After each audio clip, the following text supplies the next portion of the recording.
Hey hunks, Kelsey Andrews here from Attack Fitness. This week's workouts are all about the bands. So, I know every one of you has at least one or two of these hanging around in the basement. If anyone has these ones, thick, thin, whatever, we're gonna be using all sorts of bands this week. I'm gonna make sure to show you a couple different options with each exercise, depending on what type of band you have. Stay tuned, have fun, and let's get stretchy. Ben, good morning. Feet shoulder width apart, stand on the band. This time it's gonna come up and over, okay? Onto those shoulders. You can leave them on the shoulders this time. We're gonna try and keep our legs as straight as we can, and we're gonna do a strict hip hinge. So we're taking the chest towards the far wall. You're gonna feel a ton of hamstring tension, and then we're gonna come back up. So for me, I use a really light band for this particular movement. I don't need much external resistance to feel it. I'm gonna drive through my heels. I'm gonna keep my torso nice and neutral so I'm not extending through any part of my spine. Banded squat. We're gonna start first with our circle band. Make sure that when you're doing all of these band exercises, especially the lower body, that you're wearing shoes because we will be stepping on the band. So we're gonna step into our loop and get the loop right underneath the arches of the feet. And this guy's not too heavy, so we're actually gonna take this up and over our head, and we're gonna create a position that looks like we would if we had a barbell on our back. Like so, okay? Feet shoulder width apart, all the same rules apply as when you do a barbell squat. We're gonna think about maintaining that neutral spine. As we sit down, we're gonna take our hips and really slide them back. We're gonna keep our chest nice and tall. We're gonna breathe out as we come up, keeping the weight in the heels. Now, again, you guys know, I've got some mobility issues here, so I'm not passing any judgment on my personal ability to do this, but you know what you need to do. If you're a beginner, you could even do this to a chair and replicate like a box squat, okay? If you do not have this type of loop, if you have handled loops, we're gonna do the exact same idea. We're gonna step on the loop, okay? And we're gonna bring these up, and we're gonna pretend to hold them like a barbell, okay? It's not quite as comfortable, I don't think, or maybe a little bit more, I don't know. Okay, lowering down, setting the hips back.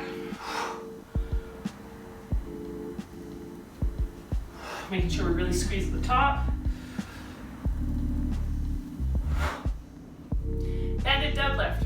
So, grab your circle loop, fold it in half. This one's a bit beefier because we're pulling some big muscles. We're gonna make sure that we step right over top of it with both feet. So double up the band, okay? Nice grip. Just like you would if you were on a barbell deadlift, you're gonna drop the hips down. Okay, chest is high. We're gonna push through the heels. We're gonna come straight up. Rotate the pelvis, squeeze the glutes. Make sure that we keep tension in that band the whole time. We don't wanna get wiggly with it at the bottom. We don't wanna collapse through our upper body. I'll go profile for you guys. Okay, so we wanna stay in tension as much as possible, okay? If you have the other kind of band, this one's a bit trickier. So what you need to do is you need to make like a circle loop, okay? And then you gotta step on it. And then you gotta wiggle your feet wide. So again, we're just shortening the loop. That's the key, okay? Then once we're in this position, exact same rules apply. So bum down, chest high. Gotta shorten this. There we go. Okay, bum down, chest high. Keeping the tension in the upper back so we're not collapsing. Okay, everything's nice and squeezed. Again, if you've got better mobility, you can get even lower to the ground if you shorten up the band. Banded sumo squat. So we're gonna take our circle band again.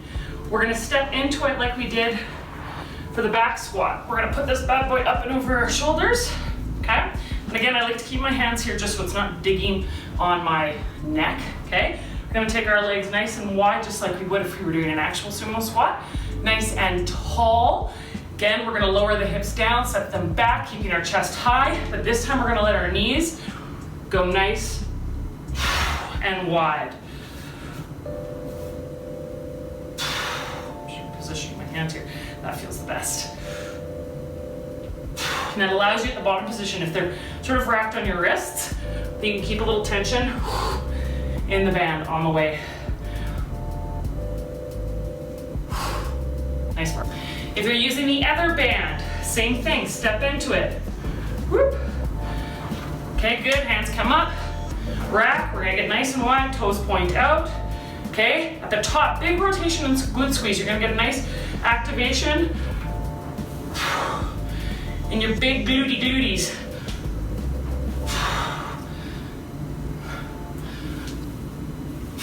And profile for you.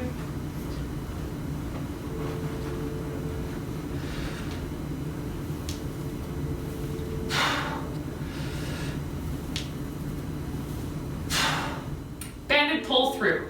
We are going to use our circle for this. It's the circle. Banded pull through. We're going to use our circle. Banded pull through. We're going to use our circle band for this, and you'll see that I've actually attached it, because I'm in the house again, to 2 weights. So I've got a big 45-pound dumbbell that I've looped it around the handle, and then because these are hex dumbbells, and if you pull them, they just start to roll over your floor, I just put the other one into a T so that it just prevents it from moving as I use it. Again, go outside, put this on your fence instead. If there's something sturdy in the garage, you don't have to do your entire workout from your living room. If you have to huff around the house a little bit to get it done, okay? So what's gonna happen is I'm gonna step over top of the band, okay? I'm going to grab the band in a double grip, kind of right in my crotch, and I'm gonna walk forward until there's tension on the band, okay? Then what's gonna happen is we're gonna keep our torso nice and tall, so the top of my ponytail is reaching towards the sky, and I'm going to hinge, do a strict hip hinge. We'll get a bit more tension on here. Strict hip hinge. Okay, so you see the band stays in tension and it pulls my arms through my legs. And then to get back up, I'm going to push through my heels, stay nice and tall on the torso, and I'm going to really rotate the pelvis and squeeze the glutes so that I'm getting this really nice posterior pelvic tilt at the top, and you can see my glutes are like in full flexion. Single leg squat with band. So I'm gonna go with a light band because I wanna get lots of wraps around my foot. Okay, I'm gonna stand, and I'm actually gonna loop this bad boy right around. So I've got kind of 2 short handles on either side of the leg, okay? I'm gonna step back into a 90-90 position, okay? Nice tall chest, you can see I'm in tension here. I'm gonna roll the shoulders back, I'm gonna make sure I'm in neutral back position, neutral lumbar spine position. We're gonna lower from here, lowering down, and coming straight back up. So you've gotta play with the tension on your band so that you can actually stay in tension the entire time. That's the key.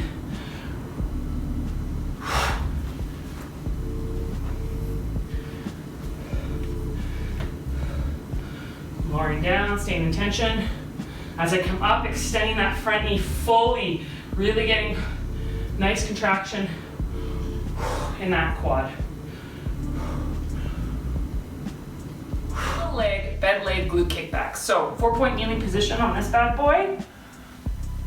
Okay, we wanna make sure we have a nice neutral spine. So again, belly button's pulled up and back is nice and neutral. We're gonna take our right leg, we're gonna keep it at a 90-degree bend, and we're gonna push the bottom of our foot up towards the ceiling. We're gonna hold this position, and we're actually just gonna do these little tiny micro kicks and pulses. You're really gonna have to resist the urge to do this. A lot of people will get the range through the lumbar spine. We don't want that. We want a fixed pelvis, and we wanna pulse the leg up and down. You'll feel the burn, it's pretty great.